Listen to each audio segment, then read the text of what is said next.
پڑھ لیں گے؟ نحمده ونصلي على رسوله الكريم أما بعد أعوذ بالله من الشيطان الرجيم بسم الله الرحمن الرحيم أشهد أن لا إله إلا الله وحده لا شريك له وأشهد أن محمدا عبده ورسوله بسم الله. بسم اللہ الرحمن الرحیم ربی اشرح لی صدری ویسر لی امری واحلل عقدۃ من لسانی یفقہوا قولی بسم اللہ الرحمن الرحیم ربی زدنی علما ربی زدنی علما ربی زدنی علما اللہم فقہنا فی الدین ربی ہب لی حکما والحقنی بالصالحین اللہم انی اسألک علما نافعا رزقا طیبا وعملا متقبلا. الحمد لله جزاك الله خير. لا قبول کرے. أعوذ بالله من الشيطان الرجيم بسم الله الرحمن الرحيم رب اشرح لي صدري ويسر لي أمري واحلل عقدة من لساني يفقه قولي ربي زدني علما اللهم فقهنا في الدين ربي هب لي حكما والحقني بالصالحين اللهم إني أسألك علما نافعا ورزقا طيبا وعملا متقبلا يا مقلب القلوب ثبت قلبي على دينك يا مصرف القلوب صرف قلبي على طاعتك اللهم اهد قلبي وسدد لساني واسلل سخيمة قلبي. أعوذ بالله من الشيطان الرجيم بسم الله الرحمن الرحيم. انشاءاللہ ہم لوگ سورہ حجرات کرنے والے تو انشاءاللہ مجھ سے سٹارٹ کریں گے. بسم اللہ الرحمن الرحیم يا أيها الذين آمنوا لا تقدموا بين يدي الله ورسوله واتقوا الله إن الله سميع عليم. يا أيها الذين آمنوا لا ترفعوا أصواتكم فوق صوت النبي ولا تجهروا له بالقول كجهر بعضكم لبعض أن تحبط أعمالكم وأنتم لا تشعرون. إن الذين يغضون أصواتهم عند رسول الله أولئك الذين امتحن الله قلوبهم للتقوى لهم مغفرة وأجر عظيم. إن الذين ينادونك من وراء الحجرات أكثرهم لا يعقلون. ولو أنهم صبروا حتى تخرج إليهم لكان خيرا لهم والله غفور رحيم. يا أيها الذين آمنوا إن جاءكم فاسق بنبأ فتبينوا أن تصيبوا قوما بجهالة فتصبحوا على ما فعلتم نادمين. واعلموا أن فيكم رسول الله لو يطيعكم في كثير من الأمر عنتم ولكن الله حبب إليكم الإيمان وزينه في قلوبكم وكره إليكم الكفر والفسوق والعصيان أولئك هم الراشدون فضلا من الله ونعمة والله عليم حكيم. اعوذ باللہ من الشیطان الرجیم بسم اللہ الرحمن الرحیم. تو ہم لوگ سٹارٹ کرنے والے ہیں ایک نئی سورہ کے ساتھ، سورہ الحجرات. سورہ حجرات یہ ایک مدنی سورہ ہے، اور حجرات کا مطلب ہوتا ہے، یعنی کہ یہ وہ لفظ سے آتا ہے حجرہ. حجرہ کا مطلب ہوتا ہے ایک پرسنل کمرہ، پرائیویٹ جگہ، ایک یعنی کہ پرائیویٹ کمرہ. اور جب بھی آپ ایک کمرے کے بارے میں سوچتے ہو تو کمرے سے آپ کو پتہ چلتا ہے، یہ باؤنڈری کے بارے میں پتہ چلتا ہے. باؤنڈری کا مطلب ہوتا ہے کہ یہ میری جگہ ہے، میری جگہ ہے. تو اسی طرح سے یہ سورہ کچھ باؤنڈریز کے بارے میں بات کریں گی کہ ہمارے لیے کون سی باؤنڈریز ہیں نبی صلی اللہ علیہ وسلم کے حوالے سے، نبی صلی اللہ علیہ وسلم کے حوالے سے ہماری کیا باؤنڈریز ہیں اس کے بارے میں بتائیں گی. ایک مسلمان کی دوسرے مسلمان کے آگے کون سی باؤنڈریز جن کو ہمیں کراس نہیں کرنا، یہ سورہ اس کے بارے میں بات کریں گے. یعنی کہ آپ کی، یعنی کہ کیا باؤنڈریز ہے جو دوسرے بندے کو کراس نہیں کرنی چاہیے، یا دوسرے بندے کی کیا باؤنڈریز ہے جو آپ کو کراس نہیں کرنی چاہیے. یہ سورہ اس کے بارے میں بات کریں گے. یہ سورہ ہمیں نبی صلی اللہ علیہ وسلم کے رتبے کے بارے میں بتائے گی کہ ہمیں ان کو کیسے ایڈریس کرنا ہے، اس کے بارے میں بتائے گی. یہ جو سورہ ہے یہ نازل ہوئی تھی 9 ہجری میں، عام الوفود میں. عام الوفود وہ سال ہے جب نبی صلی اللہ علیہ وسلم کے پاس دور دراز کے قبیلوں سے، یعنی کہ پورے عرب میں سے، عرب کے باہر میں سے قبیلوں سے لوگ آ رہے تھے نبی صلی اللہ علیہ وسلم سے ملنے کے لیے. تو اس لیے اس سال کو بولتے عام الوفود. اور یہ سال صرف وہ سال نہیں تھا کہ جب نبی صلی اللہ علیہ وسلم کے پاس لوگ ملنے آ رہے تھے باہر سے، اس سے پہلے بھی آئے تھے، لیکن اس سال میں ان کی تعداد بہت زیادہ بڑھ گئی تھی. تو اس لیے اس سال کو، یہ نبی صلی اللہ علیہ وسلم کی زندگی اس سال کو کہتے ہیں عام الوفود.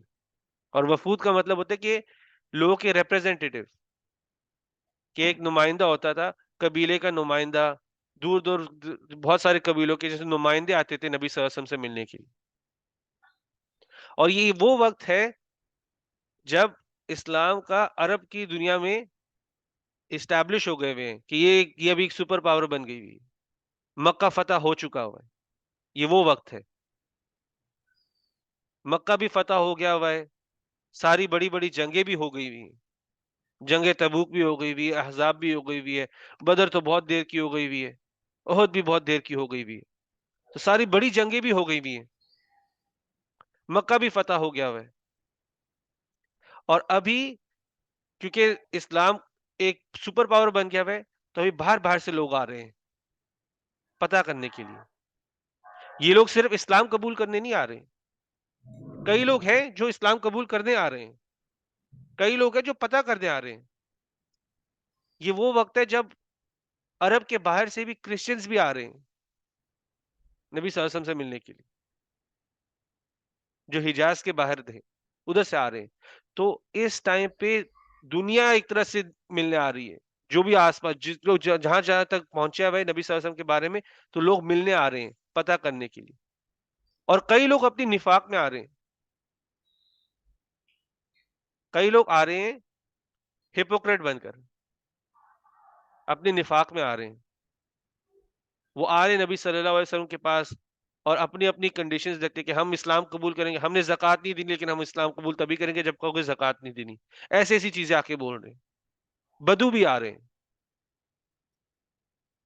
اس نبی صلی اللہ علیہ وسلم کے پاس، کوئی اسلام کے بارے میں جاننے آ رہے ہیں، کوئی اپنی نفاق میں آ رہے ہیں، کوئی صرف پتہ کرنے آ رہے ہیں، لیکن بہت سارے لوگ جمع ہو رہے ہیں.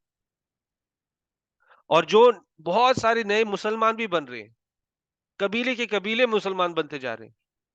اور آپ یہ دیکھو، یہ جو قبیلے ہیں، یہ قبیلوں کے اندر جو لوگ ہیں اور جو نئے مسلمان بن رہے ہیں، ضروری نہیں ان کا ایمان اونچا ہے، ان کے ایمان ابھی کچے بھی ہیں. کئی لوگوں کے ایمان کچے ہیں، انہوں نے نبی صلی اللہ علیہ وسلم کی نیچے تربیت نہیں لی ہوئی. یہ صحابہ کی طرح نہیں ہے جنہوں نے سال بر سال نبی صلی اللہ علیہ وسلم کے نیچے گزارے. یہ لوگ نئے مسلمان بنے. ان کے قبیلے میں سب لوگوں نے بھی نبی صلی اللہ علیہ وسلم کو دیکھا نہیں ہے، صرف نمائندوں نے آ کے دیکھا اور اسلام قبول کر لیا ان کی طرف سے. یعنی کہ انہوں نے جانے سے پہلے کہا تھا ہم اسلام قبول کر رہے ہیں، تو انہوں نے بس نبی صلی اللہ علیہ وسلم کے آگے کہا ہے کہ ہمارے قبیلے نے بھی اسلام قبول کر لیا. وہ یہ بولنے آئے ہوئے. تو پورے قبیلے نے نہیں دیکھا نبی صلی اللہ علیہ وسلم کو، صرف نمائندوں نے دیکھا ہوا. تو جب ایسے اتنے سارے نئے مسلمان بن رہے ہیں، کئیوں کے کچے ایمان بھی ہیں، کئیوں کی تربیت نہیں ہوئی بھی، تو جب معاشرے کے اندر پھر جو بے ادبی ہوتی ہے، کئی ہوتی ہے معاشرے میں، اپنی کلچر کے اندر کئی چیزیں ایسی ہوتی ہیں جو ادب کے خلاف ہوتی ہیں، نبی صلی اللہ علیہ وسلم کے سکھائے ہوئے ادب کے خلاف ہوتی ہیں، تو پھر وہ ابھرنے لگتی ہیں. تو یہ سورہ کے اندر کئی ایسی چیزوں کو ایڈریس کیا گیا ہے اللہ سبحانہ تعالیٰ سے. اللہ سبحانہ تعالیٰ کئی ایسی چیزوں کو اس میں ایڈریس کرنے والے ہیں، ان کو ہائی لائٹ کرنے والے ہیں جو معاشرے میں ایسے آتی ہے اور جن کی وجہ سے معاشرے تباہ ہو جاتے ہیں. اس سورہ کے اندر اللہ سبحانہ تعالیٰ بولیں گے کہ ایک مسلمان دوسرے مسلمان کا بھائی ہے. تو اللہ سبحانہ تعالیٰ ساتھ میں وہ بھی بتائیں گے کہ کئی ایسی چیزیں ہوتی ہیں معاشرے میں، اگر وہ رہیں گی تو یہ جو بھائی چارہ بنا ہے وہ تباہ ہو جائے گا. تو اللہ سبحانہ تعالیٰ اس صورت کے اندر ایسی چیزوں کو ہائی لائٹ کریں گے. اور جب ہم اس سورہ کو پڑھیں گے، ہم لوگ جیسے اس سورت سے گزریں گے، آپ دیکھو گے کہ یہ چیزیں ابھی بھی موجود ہیں، شاید ہمارے اندر بھی ہیں. یہ کئی ایسی چیزیں اس سورت کے اندر ہیں جو کہ ہمیں پتہ ہے. ایسا نہیں کہ ہمیں پتہ نہیں کہ وہ چیزیں صحیح نہیں، لیکن پھر بھی وہ اتنی نارمل ہو گئی ہوئی ہیں، اتنی نارمل ہو گئی ہوئی ہیں کہ ابھی ہمیں پتہ ہی نہیں کبھی کبھی لگتا ہی نہیں کہ غلط کر رہے. تو انشاءاللہ ہم لوگ اس تک پہنچیں گے، قرآن کو بات کرنے دیں گے. قرآن جب اس طرح کی آیتوں پہ پہنچیں گے تو ہم ان کے بارے میں بات کریں گے. لیکن آج ہم لوگ سٹارٹ کرتے ہیں اس کی پہلی آیت کے ساتھ، یا ایھا الذین آمنوا لا تقدموا بین یدی اللہ ورسولہ. تو یہ آیت شروع ہوتی ہے ان الفاظ کے ساتھ، یا ایھا الذین آمنوا، اے ایمان والو. تو یہ آیت مسلمان سے بات کر رہی ہے، یہ آیت بات کریے جن کے پاس ایمان ہے. ایمان ہے، یہ بات سنو. اور یہ الفاظ جب بھی قرآن کے اندر آئیں، یا ایھا الذین آمنوا، اللہ سبحانہ تعالیٰ ایمان والوں سے بات کر رہا ہے، اللہ سبحانہ تعالیٰ مسلمانوں سے بات کر رہا ہے. اور اللہ سبحانہ تعالیٰ کوئی ایسی چیز بتانے لگے ہیں جو آپ کی ایمان کے لیے بہت ضروری ہے. یہ چیز آپ کے ایمان میں نہیں ہوگی، آپ کا ایمان پورا نہیں ہے. قرآن کے اندر کبھی بھی آپ یہ الفاظ پڑھو، یا ایھا الذین آمنوا، تو اللہ سبحانہ تعالیٰ ڈائریکٹلی کوئی ایسی چیز بتانے لگے آپ کو جو آپ کے ایمان کا حصہ ہونا چاہیے. یہ چیز ایمان میں نہیں، ایمان پورا نہیں. تو کیا کہنے لگے اللہ سبحانہ تعالیٰ، یا ایھا الذین آمنوا لا تقدموا، مت بڑھو آگے، اپنے قدم آگے مت بڑھاؤ، بین یدی اللہ ورسولہ، اللہ سبحانہ تعالیٰ اور اس کے رسول کے سامنے. اللہ سبحانہ تعالیٰ اور اس کے رسول کے آگے مت بڑھو. بین یدی اللہ، بین یدی کا ویسے مطلب ہوتا ہے کہ جو دو ہاتھوں کے سامنے ہوتا ہے، مطلب دو ہاتھوں کے بیچ میں، مطلب کہ سامنے. یہ عربی میں کہنے کا طریقہ ہے کہ سامنے مت آؤ. یہ عربی زبان میں بہت کامنلی یوز ہوتا ہے، قرآن کے اندر بھی آگے بھی یوز ہوا ہے کہ دو ہاتھوں کے بیچ کا مطلب کہ سامنے. تو یہاں پہ کہا جا رہا ہے کہ اے ایمان والو، اللہ سبحانہ تعالی اور نبی صلی اللہ علیہ وسلم کے آگے مت بڑھو. اب آگے بڑھنے کا کیا مطلب ہے؟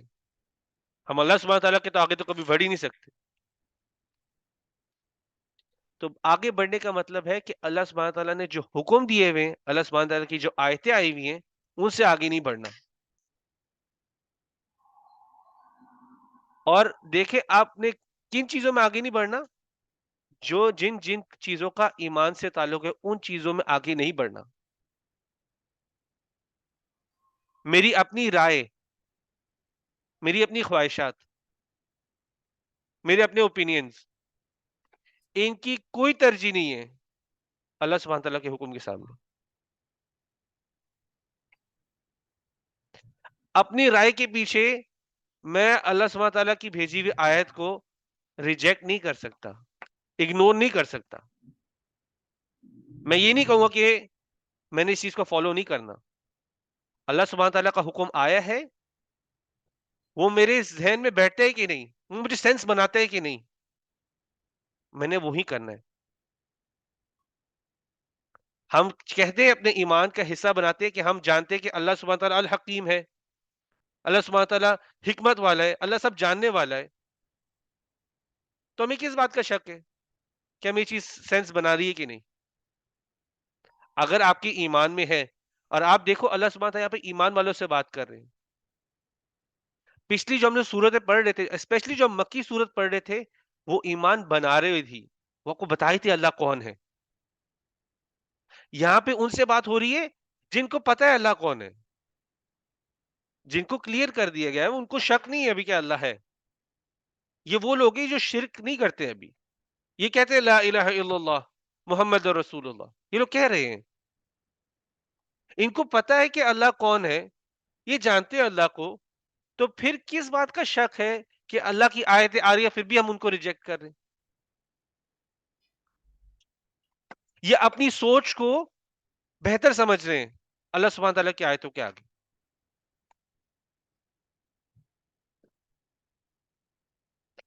اور ساتھ ہی ساتھ اللہ سبحانہ تعالیٰ نے یہاں پہ کہا ہے کہ بین یدی اللہ و رسولہ، اللہ سبحانہ تعالیٰ نے اسپیشلی نبی صلی اللہ علیہ وسلم کا بھی یہاں پر ذکر کیا ہے،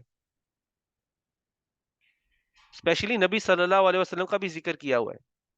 اور اللہ سبحانہ تعالیٰ بول رہے ہیں کہ اگر تمہیں یقین ہے کہ اس نبی کو کی ہدایت کا ذمہ میں نے لیا ہوا ہے، اس کی پوری ہدایت میرے سے ہی ہو رہی ہے، یہ کچھ اپنے سے نہیں کر رہا، جو بھی کر رہے میری ہدایت پر کر رہے ہیں، تو تمہیں اس کے دیے ہوئے حکم پر بھی کوئی شک نہیں ہونا چاہیے، اس کے دیے ہوئے حکم سے بھی آگے نہیں بڑھنا.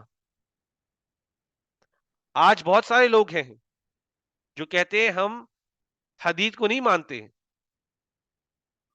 ہم حدیث کو نہیں مانتے. بہت سارے لوگ ہیں مسلمانوں کے اندر ہی، وہ کہتے ہیں ہم حدیث کو نہیں مانتے. لیکن اگر آپ حدیث کو نہیں مانتے تو آپ کو نبی صلی اللہ علیہ وسلم کے حکم کا کیسے پتہ چلے گا؟ نبی صلی اللہ علیہ وسلم کی باتوں کا، ان کے قول کا، ان کے عمل کا کیسے پتہ چلے گا اگر آپ حدیث نہیں مانو گے تو؟ قرآن میں لکھا ہے نماز پڑھو، نماز کا طریقہ ہے؟ نہیں ہے. قرآن نہیں کہتا قیام کرو، اللہ اکبر کرو، رکوع میں جاؤ، سجدہ کرو. قرآن یہ سب نہیں بول رہا. قرآن کہتا ہے نماز پڑھو.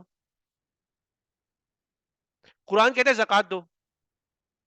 لکھا ہوا قرآن کے اندر کہ 2.5% ہے؟ نہیں لکھا. قرآن صرف کہتا ہے زکوٰۃ دو.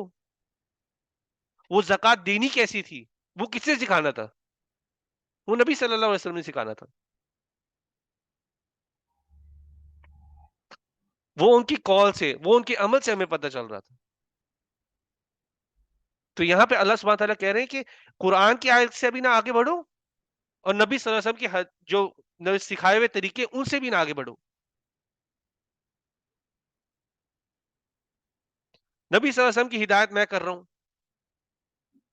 مجھے تو تم لوگ جانتے ہو میں الحکیم ہوں، سب جاننے والا ہوں، سب علم میرے پاس ہے، العلیم ہوں. تو تمہیں کوئی شک نہیں ہونا چاہیے، کوئی چیز تمہارے یعنی کہ رستے میں نہیں آنی چاہیے کہ تم اللہ سبحانہ تعالیٰ کی آیت اور نبی صلی اللہ علیہ وسلم کی قول سے، ان کے عمل سے آگے بڑھو.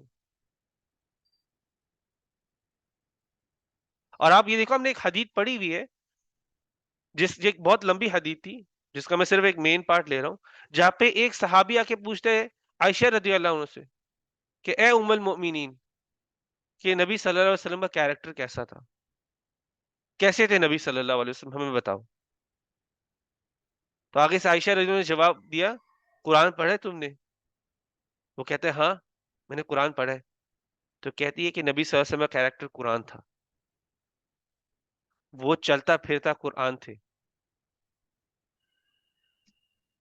اللہ نے ہدایت بھیجی، پھر اللہ سبحانہ تعالیٰ نے ایک ایسے بندے کو بھی بھیجا جو وہ ہدایت کو آپ کو کر کے بتائے ایسے کرنا ہے.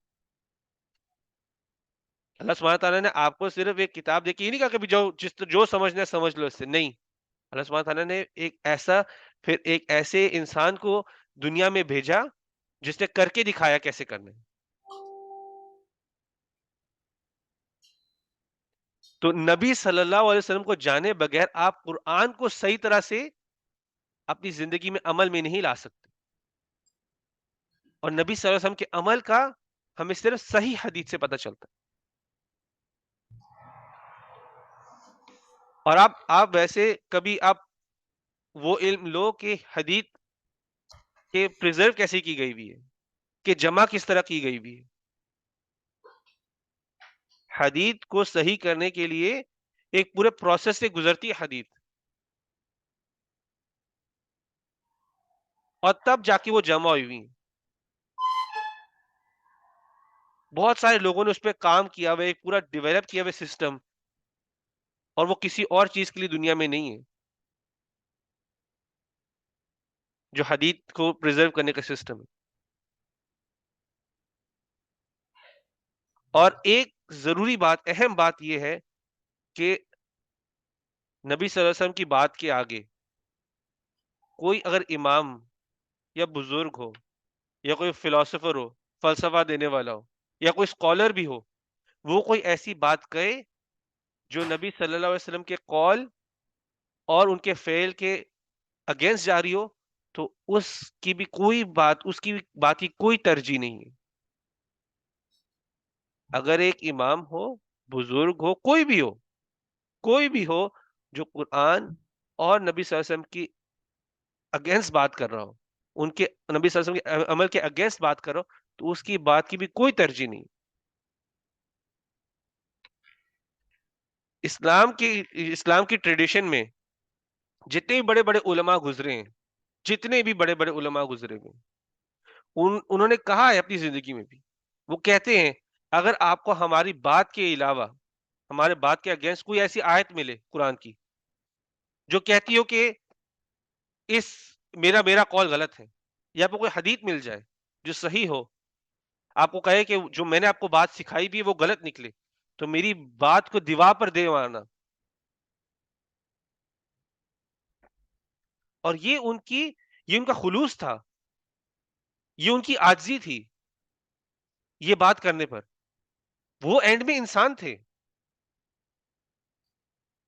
علماء نبیوں کی طرح نہیں تھے، وہ اینڈ میں انسان تھے. وہ یہ جانتے تھے ہر چیز جاننا، ہر چیز میرے ذہن پہ ایک دم ہی سوار رہنا، وہ ہمیشہ شاید ضروری نہ ہو سکتا ہے کہ میری نظروں کے نیچے سے بھی کوئی قرآن کی آیت گزر گئی ہو جس کو میں نے شاید نظر انداز کر دیا ہو، میری نظر سے میرے مائنڈ میں نہ آئی ہو جب میں اس چیز کے بارے میں ڈسکس کر رہا تھا. ہو سکتا ہے کہ میرے تک ایک حدیث نہ پہنچی ہو سکتا ہے. تو اگر میری بات کے یعنی کہ اگینسٹ کوئی ایسی بات ملے جو آپ کو کہے کہ یہ نبی صلی اللہ علیہ وسلم کے آپ کو قریب لے کے جائے گی بات کو، تو میری بات کو دیوار پر دے مارنا. یہ ان کی عاجزی تھی. اور اسی طرح سے انہوں نے اپنے اسٹوڈنٹس کو بھی بنایا تھا، انہوں نے اپنے اسٹوڈنٹس کو بھی یہی سکھایا تھا کہ اگر آپ کو کوئی ایسی بات ملے جس کو آپ کو لگے کہ آپ کا ٹیچر اس میں شاید نبی صلی اللہ علیہ وسلم کے زیادہ قریب نہیں تھا، تو آپ اس کی بات، میری بات کو چھوڑ دینا اور وہ حدیث کو اپنا لینا.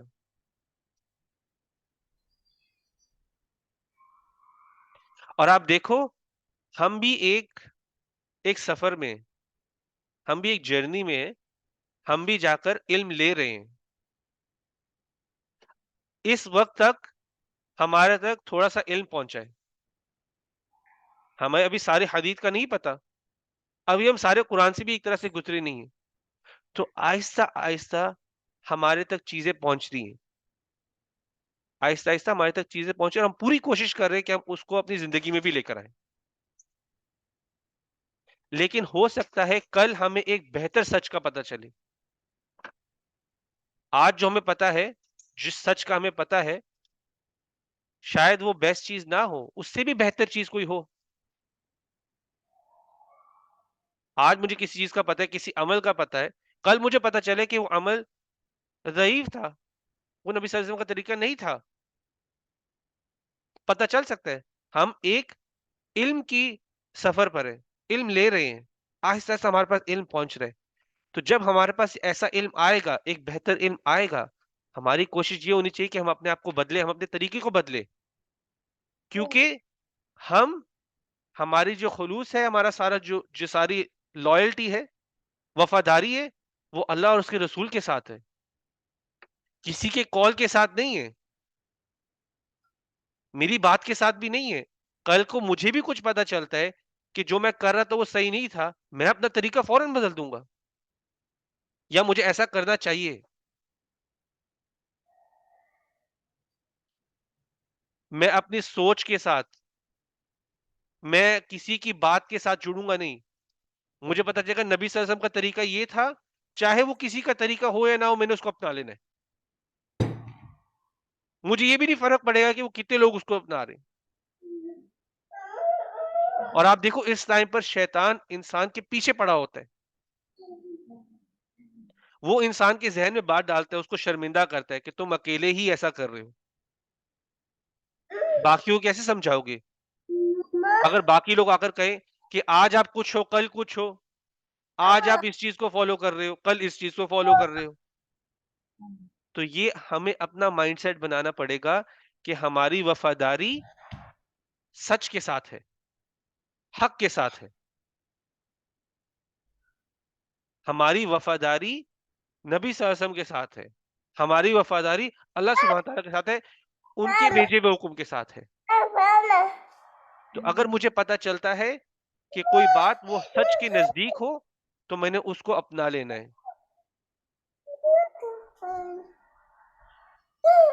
اور کیا چیز ہے جو مجھے وہ چیز اپنانے میں مجبور کرے گی؟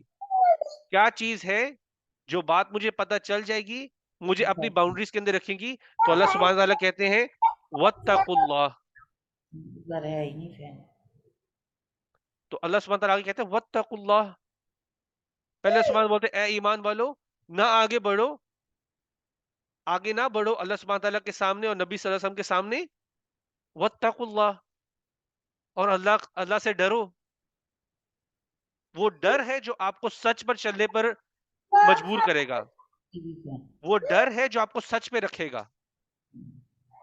ڈرتے ہو اللہ سے تو نبی صلی اللہ علیہ وسلم اور اللہ سبحانہ تعالیٰ کی بات کے حکم کے آگے نہیں بڑھنا. اللہ سبحانہ تعالیٰ نے حکم دے دیا ہے، نبی صلی اللہ علیہ وسلم نے اس کو کلیریفائی کر دیا ہے، بتا دیا ہوا ہے، تو اس کے آگے نہیں بڑھنا. ان اللہ سمیع علیم، بے شک اللہ سب سننے والا ہے اور سب علم رکھتا ہے. ایک وجہ یہاں پہ اللہ سبحانہ تعالیٰ کا نام السمیع سمیع کی یوز کیا ہے، اللہ سب سننے والا کیوں استعمال کیا گیا؟ کیونکہ آگے جو صورت کے اندر چیزیں ہائی لائٹ ہوں گی وہ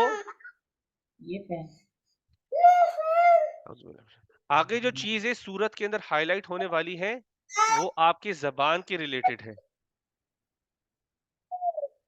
وہ آپ کی زبان سے ریلیٹڈ ہے وہ چیزیں. ادھر اللہ کا نام ادھر ان اللہ سمیع علیم، اللہ کی وہ صفت بیان کی جا رہی ہے السمیع، اللہ سب سننے والا ہے، کیونکہ آگے جو باتیں کی جائیں گی وہ سب سے زیادہ آپ کے زبان سے متعلق ہے. معاشرے کی وہ جو خامیاں اس میں ہائی لائٹ ہونے والی ہیں وہ آپ کی زبان سے ریلیٹڈ ہے. تو اللہ سبحانہ تعالیٰ نے اپنا نام بھی یوز کیا کہ میں سب سننے والا ہوں. جس طرح سے اپنی زبان استعمال کرتے ہو، اچھے کے لیے استعمال کر رہے ہو، اپنی زبان پہ قابو رکھ رہے ہو میرے حکم کے دائرے کے اندر رہنے کے لیے، یا اس دائرے سے باہر نکل رہے ہو، اللہ سبحانہ تعالیٰ ہر چیز سن رہا ہے اور ہر چیز کا علم رکھتا ہے. ہر چیز کا علم رکھتا بھی ہے اللہ سبحانہ تعالیٰ اور ہر چیز سن رہا ہے. تو یہاں پہ اللہ سبحانہ تعالیٰ نے اس پہلی آیت کے ساتھ اس صورت کے لیے جیسے ایک پلاٹ سیٹ کیا، یعنی کہ آپ کو آگے کیا آنے والا ہے، سب چیزیں اس کی بیس پہ ہونے والی ہیں. آگے جو اللہ سبحانہ تعالیٰ چیزیں آپ کو بولنے جا رہے ہیں، اگر آپ ان چیزوں کو نہیں اپناؤ گے تو آپ اللہ سبحانہ تعالیٰ اور اس کے نبی کے آگے بڑھ رہے ہو.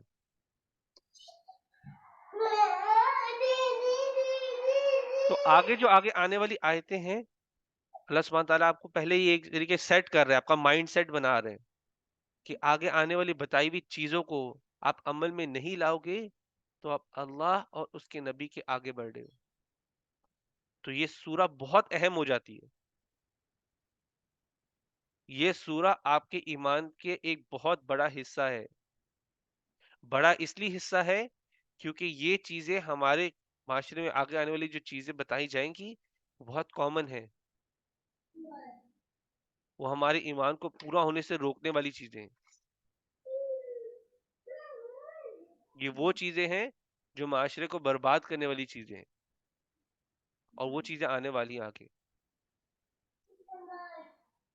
تو یہ کلاس ہم صرف ایک پلاٹ سیٹ کریں، یہ سب ہے بھی نہیں، لیکن یہ کلاس آپ کے لیے سیٹ کر رہا ہے کہ آپ کا مائنڈ سیٹ کیا ہونا چاہیے. آگے جب آیتیں آپ سننے والے ہو، آپ کا مائنڈ سیٹ کیا ہونا چاہیے. آگے جو آپ نے آیتیں سننی ہے اس کو عمل میں ایسے ڈائریکٹ لانے کی کوشش کرنی ہے. نبی صلی اللہ علیہ وسلم کے قول سے، فعل سے آگے نہیں بڑھنا. اللہ کا حکم سے تو پتہ ہے آگے نہیں بڑھنا. اللہ نے اسپیسیفکلی نبی کا مینشن کیا ہے. نبی کے طریقے کا پتہ چل جائے اس سے آگے نہیں بڑھنا. اور کیا مطلب ہے نبی کے قول سے آگے نہیں بڑھنا اور فعل سے آگے نہیں بڑھنا؟ ان دونوں میں فرق کیا ہے؟ میں آپ کو ایگزامپل بھی دیتا ہوں. نبی صلی اللہ علیہ وسلم نے کہا ہے کہ طواف کے لیے 7 چکر لگانے. میں کہوں نہیں، مجھے تھوڑا سا زیادہ اجر چاہیے تو میں 8 چکر لگاؤں گا. تو یہ کیا ہو گیا؟ نبی کے قول سے آگے بڑھنا ہو گیا. نبی صلی اللہ علیہ وسلم نے کہا ہے کہ فجر کے بعد طلوع شام تک نفل نہیں پڑھنے، وہ وقت میں نفل نہیں پڑھنے. لیکن میں کہوں میں تو اجر کا کام کر رہا ہوں، اللہ مجھے گناہ دے گا نفل پڑھنے کے لیے، میں پھر بھی جان بوجھ کر اسی وقت میں نفل پڑھوں جس میں مجھے کہا گیا کہ نہیں پڑھو. تو یہ ہوگا نبی کے قول سے آگے بڑھنا.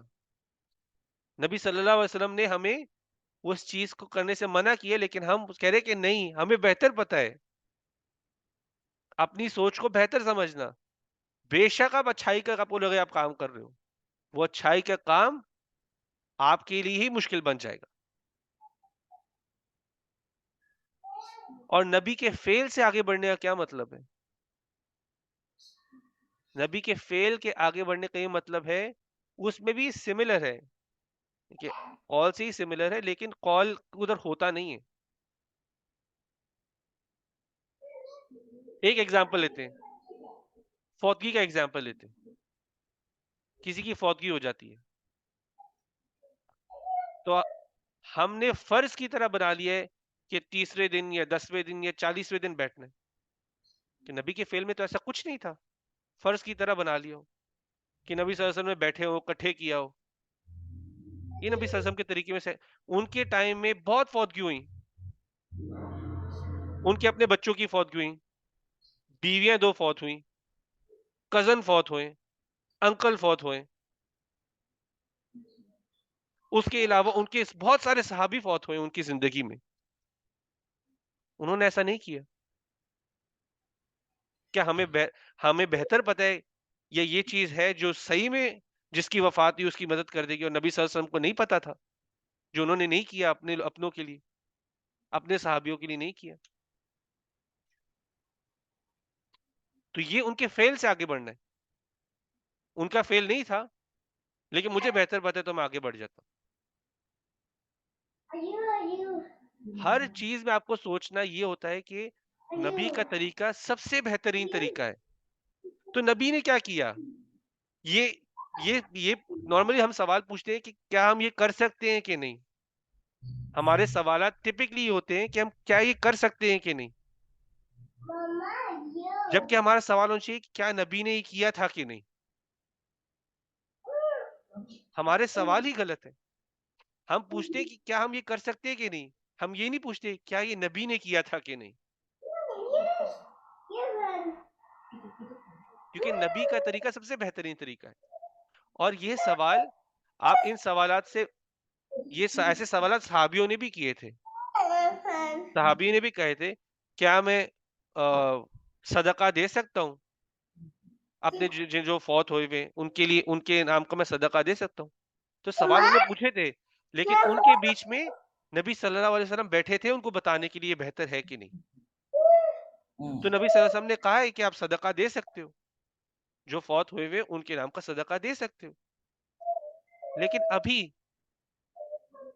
ہم ایسی چیزیں لے آئیں دین کے اندر اور ان کو فرض بنا لیں جو نبی صلی اللہ علیہ وسلم کے طریقہ کار نہیں تھا، تو یہ ہم ان کے فعل سے آگے بڑھ رہے ہیں. تو ابھی ہمارے ہر چیز کریں ہمارے سوال پہلا یہ ہونا چاہیے کیا یہ نبی نے کیا تھا کہ نہیں. کیونکہ جو نبی نے کیا اس سے بہترین چیز نہیں ہو سکتی. آپ اس کے بعد جو چیز بھی کرو گے شاید وہ جائز بھی ہو لیکن وہ بہترین نہیں ہوگی. وہ بہترین. تو اگر آپ جو فوت ہو گئے ہوئے ہیں ان کے لیے بہترین چیز کرنا چاہتے ہو تو آپ پوچھو کہ نبی صلی اللہ علیہ وسلم نے کیا کیا تھا, اس سے بہترین تو چیز ہو ہی نہیں سکتی. اس کے بعد آپ ایکسٹرا کرنا چاہو تو پھر دیکھو کہ نبی صلی اللہ علیہ وسلم نے اجازت کس چیز کی دی ہے اور پھر اس کے حساب سے کرو. تو طریقہ کار میں آپ نے اپنی ذہنیت اس طرح بنانی ہے. میں نے پوچھنا ہے کہ نبی نے کیا تھا کہ نہیں, سب سے پہلی چیز اول پر. پھر اجازت کس چیز کی ہے, پھر وہ کر لو اور وہ کافی ہوں گی آپ کے لیے. اس سے آگے بڑھنے کی ضرورت ہی نہیں ہوگی.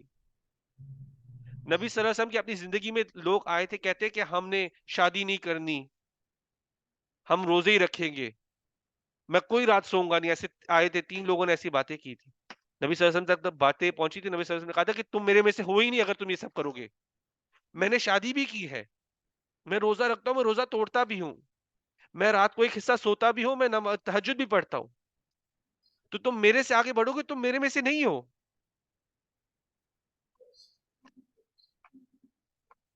تم میرے میں سے, اور یہ باتیں انسان کو سمجھنی چاہیے. نبی صلی اللہ علیہ وسلم کہہ رہے تم میرے سے آگے بڑھو گے, تم میرے میں سے نہیں ہو,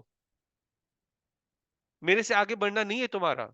اور یہ قرآن کی آیت بھی پھر آ گئی ہوئی ہے, لا تقدموا بین یدی اللہ ورسولہ, کہ نہ ہی آپ نے اللہ کے آگے بڑھنا ہے اور نہ ہی نبی کے آگے بڑھنا ہے.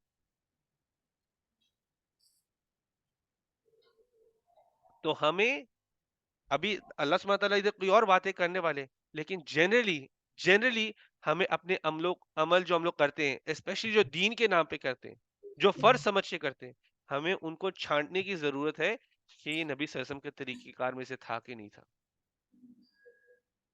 یہ نہیں سوچنا کہ باقی لوگ کیا کہیں گے.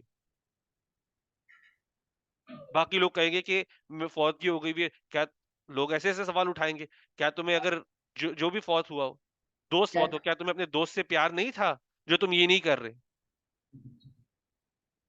لوگ ایسے بھی سوال اٹھائیں گے, کیا تمہیں اپنے دوست تمہارا فوت ہو اس سے پیار نہیں تھا جو تم ایسا نہیں کر رہے.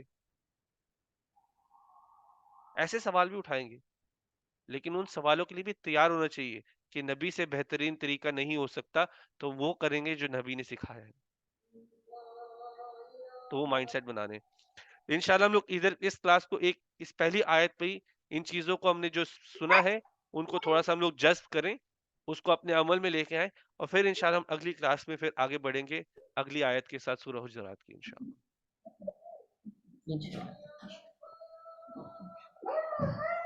چلے اگر کوئی سوال ہو سے سٹارٹ کرتے ہیں, کسی کا کوئی سوال ہو. نہیں سب کلیئر ہے. کوئی سوال نہیں. انم آپ نے کچھ سوال پوچھنا ہو, یا منو آنٹی آپ نے کچھ پوچھنا ہو؟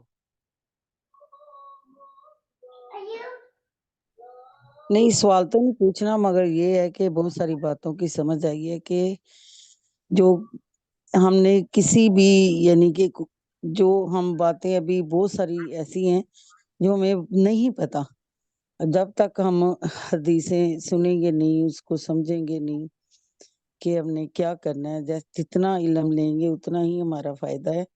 ابھی بہت ایسی باتیں کا یہ پتہ چلا ہے کہ ہمیں یعنی کہ قرآن پاک میں جو فرما دیا ہے, جو اللہ نے فرما دیا ہے, اس سے آگے نہیں بڑھنا. جو اس میں ہے وہ اسی پہ عمل کرنا ہے, جو ہمارے پیارے نبی صلی اللہ علیہ وسلم نے فرمایا ہے اسی پہ ہم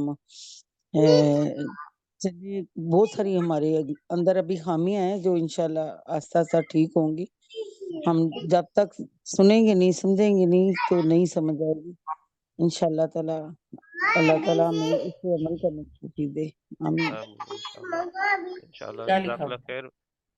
منو آنٹی, اللہ سبحانہ تعالیٰ ہمیں جو ہمارے پاس علم آتا ہے ہمیں وہ عاجزی دے تاکہ ہم اس کو اپنا بھی سکیں. ہمیں کہ ہماری سوچ میں بھی, ہمارے اپنے ذہنوں کے اندر عاجزی ڈالے کہ ہم اس کو اپنا بھی سکیں. کیونکہ کبھی کبھی جی آمین پہنچ تو آمین. جاتے ہیں ہمارے تک, لیکن ہمارے ذہن اس کے لیے اس طرح بنے ہوتے کہ ہم تیار ہی نہیں ہوتے کہ ہم اس کو لے لیں. جی جی انشاءاللہ اللہ سبحانہ تعالیٰ ہم تک علم وہ پہنچائے جو ہمارے نفع کا ہو، علم نافع آمین نفع کا ہو، اور آمین پھر ہمارے عمل میں بھی آ جائے انشاءاللہ. آمین بالکل. انم آپ کچھ کہنا چاہیں گے؟ السلام علیکم ورحمۃ اللہ وبرکاتہ. وعلیکم السلام. آج جو ہم سورہ حجرات کی بہت زیادہ امپورٹنس ہے ہماری لائف میں بھی اور سب ہر چیز میں، تو ہمیں اس پہ عمل کرنا چاہیے. اور سب سے بڑی بات کہ ہمیں اللہ تعالیٰ اور رسول صلی اللہ علیہ وسلم کے احکامات سے آگے نہیں بڑھنا. تو موسٹلی یہی کہ سب سے اگر بڑی اگزامپل ہے تو یہی ہے کہ جب کوئی ہمارا اپنا فوت ہوتا ہے تو ہم لوگ یہی سوچتے ہیں کہ دنیا والے کیا کہیں گے، ہمیں ان کا 40واں بھی کرنا ہے، ہم نے ہر چیز پڑھنی ہے، یا لیکن ہمیں اس کے بجائے ہمیں یہی ہے کہ ہمیں ان کا صدقہ دینا چاہیے، یا پھر نبی پاک صلی اللہ علیہ وسلم جو اور جس چیز کی اجازت دی ہے ہمیں اسی پر سٹک رہنا چاہیے، بجائے کہ ہم اس چیز کا اہتمام کریں کہ ہم کوئی ایک آج کل تو بلکہ یہ فنکشنز کی طرح ہو رہا ہے کہ لوگ بک کرتے ہیں، ہوٹلز بک کرتے ہیں اور اس میں 40واں کرواتے ہیں یا اس طرح کل کرواتے ہیں. تو ہمیں اس سے ہٹ کر جو ہمیں اجازت ہے جہاں تک ہمیں ادھر تک ہی اسٹک رہنا چاہیے. جی شکریہ جزاک اللہ خیر. اچھا ایک سوال میں پوچھتا ہوں کہ سب سے بہترین چیز ہے کیا جو فوت ہو گیا اس کے لیے؟ سب سے بہترین چیز نبی صلی اللہ علیہ وسلم کے طریقہ کار میں تھا، سب سے بہترین چیز کیا تھی؟ میں نے جو پڑھا تھا کہ آپ صدقہ کریں یا پھر آپ اس کے لیے کوئی ایون آپ ایک چھوٹا، اگر آپ کی اولاد ان کے لیے کوئی پڑھتی ہے یا کوئی اچھا عمل کرتی ہے تو اس کا صدقہ جاریہ ملتا ہے ان کو. اور دوسرا، یا تو اگر آپ کوئی اسپیشل کرنا ہی چاہتے ہو تو آپ کوئی ان کے لیے کوئی پانی کا کولر لگا دیں یا کچھ ایسا عمل کر دیں جو جس سے ملتا رہے ان کو آگے بھی. میرے تو علم میں اتنا ہے. وہ نبی صلی اللہ علیہ وسلم کی ایک حدیث ہے کہ فوت ہونے کے بعد 3 چیزیں ہیں جو انسان کے ساتھ رہتی ہیں اور باقی سب چیزیں قطع ہو جاتی ہیں، یعنی ختم کٹ دی جاتی ہیں. ایک صدقہ جاریہ ہوتا ہے، ایک نیک اولاد ہوتی ہے. وہ آگے یہ پیچھے. نیک اولاد سے مطلب جو اولاد ان کے لیے دعا کرے دعا کریں. اور جو ان کے بتائے ہوئے یعنی کہ سکھائے ہوئے طریقے پر بھی چل رہی ہو. اگر آپ اپنی اولاد کو دین سکھائیں گے اور وہ دین پر چلیں گے تو پھر وہ ایک آپ کے لیے وہ آپ کے لیے صدقہ جاری ایک طرح بن جاتی. جی ایک اور چیز تھی وہ اس وقت میرے ذہن سے نکل رہی ہے، لیکن نبی صلی اللہ علیہ وسلم نے سکھایا سب سے بہترین چیز ہے کہ دعا کرنا، کسی فوت ہوئے بندے کے لیے دعا کرنا. اور آپ دیکھو نبی صلی اللہ علیہ وسلم کا طریقہ تھا دعا کرنا، ہے تو چھوٹی سی چیز لیکن شیطان آپ کے ذہن کو کہے گا کہ بس اتنا ہی کرنا ہے اپنے پیاروں کے لیے. ایسے ہی. تو وہ بے شک چھوٹی سی چیز ہے، اس کا یہ مطلب نہیں ہے کہ اس میں وہ اثر نہیں ہے. وہ جتنی اس کی ویلیو ہے، وہ دعا کی جتنی ویلیو ہوگی کہ آپ کی مغفرت کے لیے کوئی دعا کر رہا ہو آپ کے پیچھے، اس سے بہترین چیز کوئی نہیں ہوگی آپ کے لیے. بے شک چھوٹی چیز لگے گی، شیطان آپ کو کہے گا کیا اتنی چھوٹی چیز کرنی ہے اور نہیں کرنا اور پیار نہیں ہے، وہ ایسی باتیں ڈالے گا ذہن میں. لیکن اپنے ذہن کو بتانا ہے کہ نبی صلی اللہ علیہ وسلم سے بہترین طریقہ ہو ہی نہیں سکتا کوئی. انہوں نے دعا کی ہے. باقی جو صدقہ وغیرہ تو وہ تو صحابیوں نے آ کے اجازت مانگی تھی. صحیح. تو کون سی ایسی اسپیسیفک دعا ہے جو ہم کر سکتے ہیں اپنے پیاروں کے لیے؟ مغفرت کی، مغفرت سے بہتر کچھ اور مانگ ہی نہیں سکتے آپ ان کے لیے. مطلب صرف ہم ان کے لیے مغفرت کی دعا مانگے کہ اللہ تعالیٰ ان کے ہر گناہ معاف کر دیں اور جی انہیں مغفرت عالم کام جی مغفرت کی دعا درجات مانگنا. بلند جی کریں. جی تو مغفرت کی دعا مانگنے، مغفرت کی دعا کرنا، تو وہ آپ کر لیں، وہ ان کے لیے سب سے بہترین چیز ہوگی. اور بھی چیزیں ہو سکتی ہیں، میرے علم میں ابھی تک یہ پہنچی ہے، میرے علم میں یہ پہنچی ہے. تو میں یہ نہیں کہتا کہ مجھے پاس سارا علم ہے، میں جس چیز کا مجھے پتا ہے میں صرف اس کی بات ابھی کرتا ہوں. اور بھی شاید کوئی بہتر چیز ہو جو نبی صلی اللہ علیہ وسلم نے کی ہو، مجھے اس کا پتا ہے. دعا کا تو 100% پتا ہے. اور دعا اور جب میں نے جس دعا کرنے کی وہ دعا جنرلی کوئی اسپیسیفک دعا نہیں پڑھ رہے, وہ جلدی بتا رہے تھے, جو میرے ٹیچر بتا رہے تھے کہ نبی صلی اللہ علیہ وسلم دعا کرتے تھے, کہتے تھے یہ سب سے پاورفل چیز ہے, اس کو چھوٹا مت سمجھنا, اس کو حقیر مت سمجھنا, کسی چیز کے مقابلے اس کو حقیر مت سمجھنا. نبی صلی اللہ علیہ وسلم نے یہ کیا ہے تو یہ بہت پاورفل چیز ہے, یہ سب سے بہترین چیز ہے آپ کے جو فوت ہو گئے ہوئے ان کی. اور ایسی Right. صرف فوت نہیں ہے, اور بھی بہت ساری چیزیں جہاں پہ ہمیں چھانٹنے کی ضرورت ہے, اور بھی بہت ساری چیزیں. تو ایک ایک کر کے جیسے علم آتے جائے اپلائی کرتے ہو, جیسے علم آئے اپلائی کرتے جاؤ. تو انشاءاللہ ہم سب اس جرنی پر ہیں انشاءاللہ, اور ہم سب کوشش ہماری یہی ہوگی کہ ہماری وفاداری نبی صلی اللہ علیہ وسلم اور اس کے نبی صلی اللہ علیہ وسلم کے ساتھ ہے, اللہ سبحانہ تعالیٰ کے ساتھ ہے, اور وہ وفاداری کو ہم نے پوری طرح سے نبھا لیں. وہی Inshallah. وفاداری کام آنی ہے, باقی وفاداری کام نہیں آنی. جو آپ کو ان کی وفاداری کے قریب لے جائے اس کو فالو کر لو. جو اس وفاداری سے آپ کو کہے کہ نہیں میری رائے بہتر ہے, اس چیز میں میری رائے بہتر ہے, اپنے آپ کو ترجیح دینے لگ جائے تو اس کی بات چھوڑ دو, کوئی بھی ہو وہ. میں بھی اگر کل آپ کو کہنے لگ جاؤں, ادھر بیٹھ کے میں کہنے لگ جاؤں کہ نہیں میری بات مانو, قرآن میں یہ لکھا ہے کہ میری بات مان لو, تو مجھے بھی بات کو چھوڑ دینا. لیکن کبھی کبھی انسان کو انسان سمجھنا بھی ہوتا ہے کہ کبھی کبھی غلطی کر رہا ہوتا ہے, کبھی کبھی انسان کی نیت میں نہیں ہوتا. تو آپ اس انسان کو غلط مت سوچ لگ جانا کہ آپ نے کسی ایک ٹیچر سے بات سن رہے ہو, شاید وہ ایک بات کہہ رہا ہو جو ابھی تک ہائیسٹ لیول, شاید اس تک علم نہ پہنچا ہو, تو اس کا مطلب یہ نہیں کہ وہ انسان غلط ہو جاتا, اس کی بات ہی نہیں سنی, یا اس کو آپ غلط کہنے لگ جاؤ دوسرے لوگوں کے سامنے. تو وہ نہیں کرنا. خیر ہم اس کے بارے میں پڑھیں گے, یہ سورت اس کو بھی ایڈریس کرتا ہے, ایسی چیزوں کو ایڈریس کرتا ہے, تو ہم انشاءاللہ ان کے بارے میں بھی پڑھیں گے انشاءاللہ. اچھا عما, بسم اللہ. انشاءاللہ. اور مجھے پورا مطلب ہے کہ سورہ حجرات سے بہت ساری چیزیں چینج ہوں گی اور ہم بہت کچھ سیکھیں گے. انشاءاللہ انشاءاللہ, جزاک اللہ خیر. اچھا عما بسم اللہ. بسم اللہ الرحمن الرحیم. پہلے تو آپ نے ترجمہ شروع کرنے سے پہلے جو بتایا کہ حضور پاک صلی اللہ علیہ وسلم کے ساتھ اس سال میں بہت سے وفد آئے تھے, وہ اپنی گروپ کا یا کسی کا بھی کی طرف سے لے کے اسلام. تو الحمدللہ یہ بات مجھے میرے علم میں اضافہ ہوا. اور ایک بات میں نے صرف کلیئر کرنے کے لیے پوچھنا ہے بسم اللہ.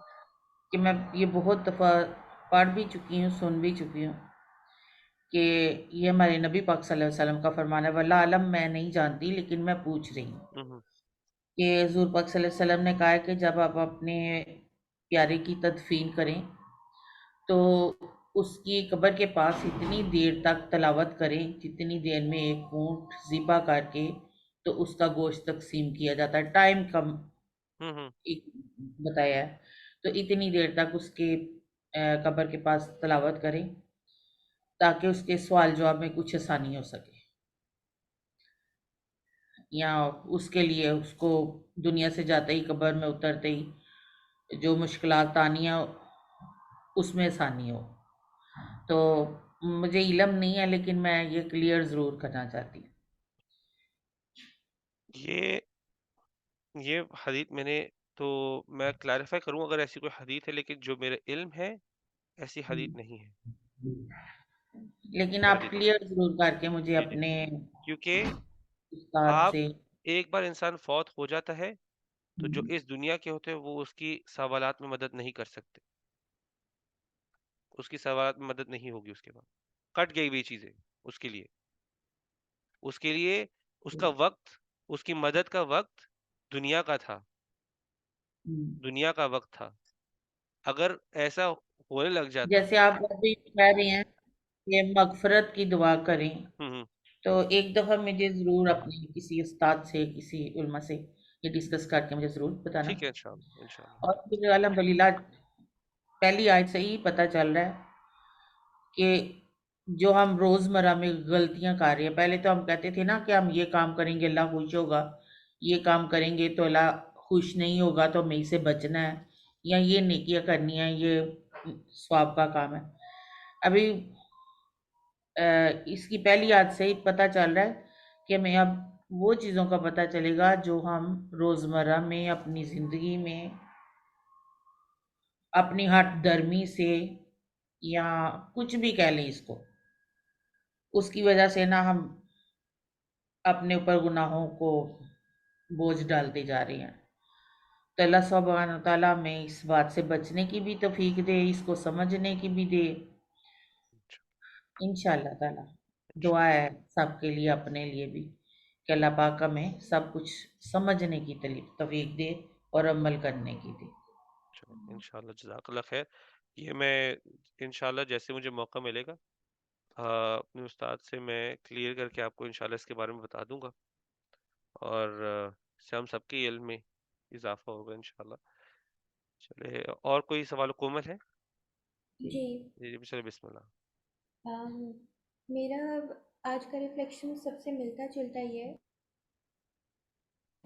ہم لوگوں نے سورہ حجرات میں جو سب سے پہلے ہم لوگوں نے جو بات کی ہے وہ ہے باؤنڈریز سیٹ کرنا، اور ہمیں پہلی آیت سے ہی پتہ چل جاتا ہے کہ کس طرح کی باؤنڈریز ہم پہلے سٹیپ میں کس طرح کی ہم باؤنڈریز سیٹ کر سکتے ہیں، کہ جو حکم ہمیں اللہ تعالیٰ اور حضرت محمد صلی اللہ علیہ وسلم نے بتایا ہے اس سے ہمیں نہ پیچھے جانا ہے نہ آگے جانا ہے. اس سے مطلب جو انہوں نے کہا ہے وہ بالکل ایک، وہ جسے کہتے ہیں پتھر کی لکیر ہو گیا ہے، اسی کو ہی آپ کو فالو کرنا ہے، اور اسی سے ہی آپ کو آخرت میں بھی بہت آسانی ہوگی جب آپ کا حساب کتاب کا وقت آئے گا.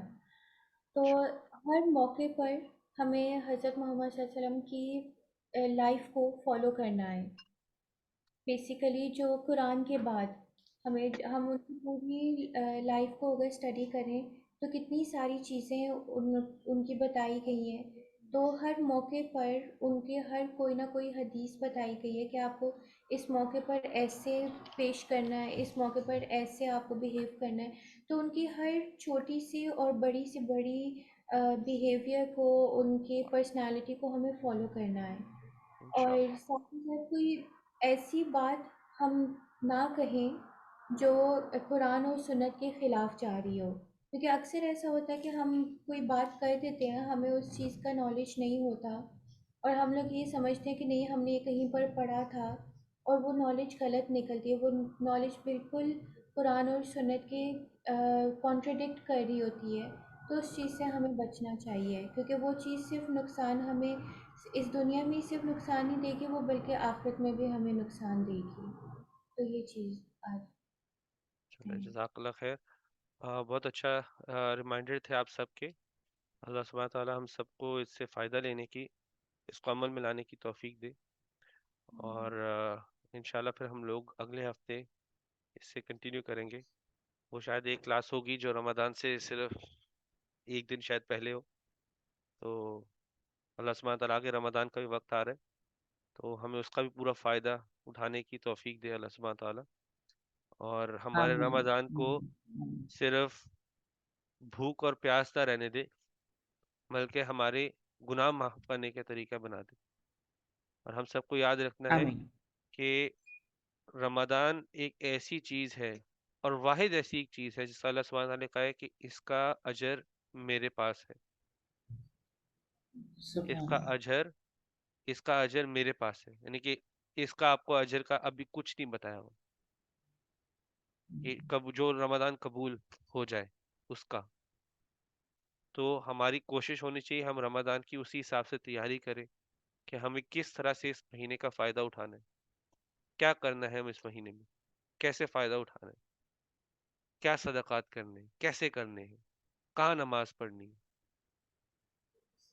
قرآن کا وقت، اگر آپ لوگ ایک اسکیجول کے ساتھ چلنے والے ہو، وقت رکھنا چاہتے ہو، وقت رکھو.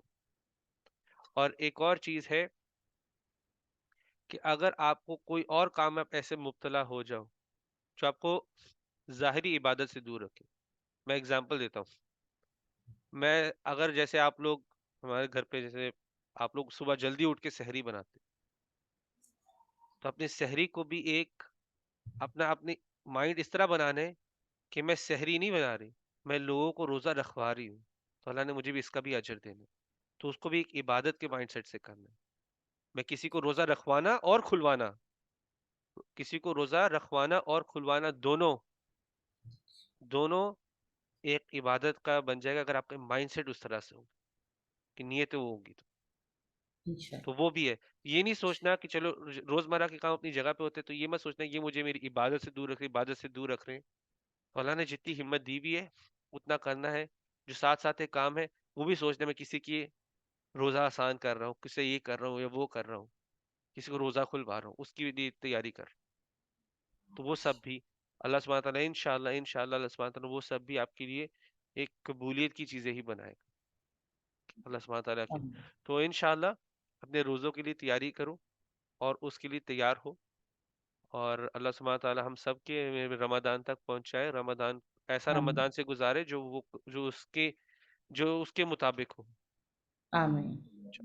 چلے پھر انشاءاللہ اگلی کلاس میں ملاقات کرتے ہیں. سبحانک اللہم و بحمدک، نشہد ان لا الہ الا انت، نستغفرک و نتوب الیک.